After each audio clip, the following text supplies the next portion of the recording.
आज निफ्टी में हमें टोटल 5 ट्रेड्स मिले, जिसमें से कि 4 ट्रेड्स के अंदर हमें टारगेट मिला और एक हमारा एसएल हिट हुआ। तो सबसे पहले हम देखते हैं कि आज के दिन हमें कहां पे ट्रेड्स मिले, क्या क्या ट्रेड सेटअप्स निफ्टी में आज बने थे, और उसके बाद 6 नवंबर के लिए निफ्टी के इंपॉर्टेंट सपोर्ट एंड लेवल्स हम डिस्कस करेंगे, क्योंकि कल 5 नवंबर की मार्केट के अंदर छुट्टी है। तो आज भी निफ्टी ने यहाँ पर गैप डाउन ओपनिंग दी। इसके बाद निफ्टी लगातार नीचे आया और नीचे आ गया 25,710 के लेवल को निफ्टी ने क्रॉस किया। क्रॉस करने के बाद इसने नीचे क्लोजिंग दे दी। अब क्लोजिंग के बाद मैंने आपको बताया था कि आपको डायरेक्ट क्लोजिंग के ऊपर कभी भी ट्रेड नहीं लेना है, क्योंकि 99% of the trader support and resistance break होते ही ट्रेड लेते हैं, इसकी वजह से कि उनका एसएल हिट होता है। तो आपको क्या करना है, यहाँ पे पुल बैक का वेट करना है, मतलब कि मार्केट अब यहाँ पे थोड़ा सा नीचे और आए और वापिस से 710 के लेवल को रिस्पेक्ट करे, तो वहां पे आपकी एक सेल की एंट्री बनेगी। तो अगर हम थोड़ा सा आगे जाके देखेंगे तो यहाँ पे देखिए मार्केट नीचे तो नहीं आया है, मार्केट ने डायरेक्टली यहाँ पे एक बुलिश कैंडल बना दी है। अब इस बुलिश कैंडल के बनने के बाद आप क्या कर सकते हैं, इस बुलिश कैंडल के हाई के ऊपर आप अपना ट्रेड बनाएंगे और इसके लो के नीचे अपना एसएल रखेंगे, ये एक्सपेक्ट करते हुए कि मार्केट यहां से रिवर्सल ले सकता है। अब ये देखिए मार्केट का ना शुरुआती तौर है, ये एक रिस्की ट्रेड है, पहले बता रहा हूं मैं आपको, क्योंकि यहां पे देखिए कोई भी कंफर्मेशन हमारे पास नहीं है। मार्केट डायरेक्ट नीचे आया है और वहां पे एक बुलिश कैंडल बना दी है, जहां पे कि हम रिस्क का ट्रेड ले रहे हैं। और ये रिस्क क्यों ले रहे हैं, क्योंकि हमारा जो एसएल है वो बहुत छोटा है। तो यहाँ पे जो हमारा एसएल है लगभग यहाँ पे 22 पॉइंट्स का हमारा एसएल है। तो ये रिस्क जो हम ले सकते हैं, क्योंकि ये 5 मिनट्स का टाइम फ्रेम है, तो आगे जाके 2-3 ट्रेड हमें और यहाँ पर मिल सकते हैं, जहां पे कि हम अपने लॉस को कवर भी कर सकते हैं। तो यहाँ पे हमने क्या किया, हमने इसके हाई के ऊपर मार्क किया और जब अगली कैंडल ने इसका हाई ब्रेक किया तो हमने यहाँ पे एंट्री ले ली। अब एंट्री के बाद सिंपल सा स्टॉप लॉस है, ये जो आपकी कैंडल ग्रीन कलर की मतलब की बुलिश कैंडल बनी है, इसका लो आपका स्टॉप लॉस हो गया। अब अगर आप नेक्स्ट कैंडल के ऊपर जाते हैं तो देखिए डायरेक्टली एक रेड कैंडल बनी और उसने आपके स्टॉप लॉस को ब्रेक कर दिया। तो यहाँ पे हमारा पहली ट्रेड के अंदर हमें एसएल मिल गया, लगभग 22 पॉइंट्स का हमारा यहाँ पर एसएल हिट हो गया। अब यहाँ पे देखिए मार्केट फिर से नीचे है, तो अब यहाँ पे हमें क्या करना है, एक सेलिंग का ट्रेड ढूंढना है, लेकिन एक पुल बैक के बाद।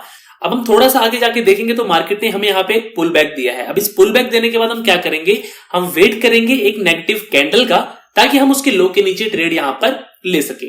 तो जैसे ही नेक्स्ट कैंडल अगर हम देखते हैं तो एक रेड कलर की कैंडल बनी है, जिसने कि हमारी प्रीवियस कैंडल के लो को भी ब्रेक कर दिया है। तो ये एक कंफर्मेशन है आपका कि यहां से मार्केट के नीचे आने के चांसेस बहुत ज्यादा रहते हैं।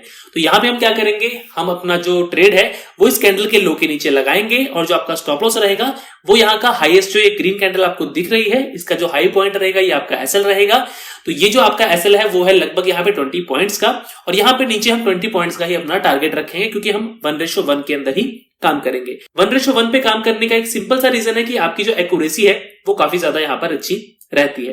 तो यहाँ पे देखिए अगर हम थोड़ा सा आगे जाके देखेंगे तो लगभग अगली 2 कैंडल्स के अंदर ही हमें यहाँ पे अपना टारगेट जो है वो मिल गया है। अब यहाँ पे आपका एक स्टॉप लॉस और एक टारगेट हो गया, मतलब कि 22 पॉइंट का स्टॉप लॉस था और 20 पॉइंट का आपको यहाँ पर टारगेट मिल गया। तो मतलब कि अभी तक हमने ना कोई प्रॉफिट कमाया ना कोई लॉस कमाया, हम 2 पॉइंट्स के यहाँ पर लॉस में है। अभी थोड़ा सा और आगे जाके देखेंगे तो मार्केट ने फिर से यहाँ पे पुल बैक दिया है और एक डोजी कैंडल बनाई है। अब डोजी कैंडल का मैंने आपको पहले ही बताया है कि डोजी कैंडल एक रिवर्सल कैंडलस्टिक पैटर्न होता है। तो यहां पे आप क्या करेंगे, इस कैंडल के लो के नीचे अपनी फिर से एंट्री बनाएंगे और यहां पे जो अभी आपने जो प्रीवियस अभी ट्रेड लिया था इसका high as a stop loss रहेगा, मतलब कि जो आपकी ये ग्रीन कैंडल है इसका हाई हम यहाँ पे स्टॉप लॉस रखेंगे। तो यहां पे आप देखिए क्या हुआ है, मार्केट ने अगली कैंडल पे ही इस कैंडल का लो ब्रेक किया है। लो ब्रेक करने के बाद यहाँ पे मार्केट नीचे आया है और नीचे आने के बाद वापस से मार्केट ऊपर गया है, लेकिन आपके एसएल को यहाँ पर टच नहीं किया है। और अगर आप अगली 2-3 कैंडल्स देखेंगे तो यहाँ पे आपका टारगेट जो है वो हिट हो गया है। अभी यहाँ पे आप देखिए इस ट्रेड के बाद आपको एक ट्रेड और इसके अंदर मिला है। जब ये आपकी रेड कलर की जो कैंडल है इसने आपके इस लेवल को टच किया है, तो आप देखेंगे कि इसके पहले एक पुल बैक आया है। तो पुल बैक के बाद हमें क्या करना होता है, एक ट्रेड लेना होता है। तो यहाँ पे हम क्या करेंगे, जैसे ही रेड कैंडल आपकी बनी इसके लो के नीचे फिर से हम यहाँ पे ट्रेड अपना ट्रिगर करेंगे और यहाँ पे आपका जो स्टॉप लॉस है फिर से वही सेम टू सेम आपका जो प्रीवियस कैंडल है वो, या फिर इस कैंडल का हाई भी आप एज अ स्टॉप लॉस रख सकते हैं। लेकिन फॉर द सेफ्टी आपका एसएल अगर 20 पॉइंट्स के अंदर अंदर है या फिर 25 पॉइंट्स के अंदर अंदर है, तो आप जो आपका नियरेस्ट हाई है उसको ही स्टॉप लॉस लेके चलेंगे तो वो काफी ज्यादा स्ट्रॉन्ग यहाँ पर रहता है। तो यहाँ पे आप क्या करेंगे, ये अपना स्टॉप लॉस रखेंगे और थोड़ा सा आगे जाएंगे तो अगली 1, 2, 3 और 4, तो अगली 4 कैंडल्स के अंदर ही आपका ये टारगेट भी यहाँ पर हिट हो गया। तो मतलब कि 3 टारगेट्स अभी तक हमारे पास आ चुके हैं और एक हमारा एसएल हुआ है। अब यहाँ पे थोड़ा सा और आगे जाएंगे। अब यहाँ पे अगर आप आगे देखेंगे तो एंड तक मार्केट में कोई भी ट्रेड नहीं आया, क्योंकि निफ्टी ने किसी भी लेवल को यहाँ पे टच नहीं किया, ना ही 25,710 को, ना ही 25,625 को।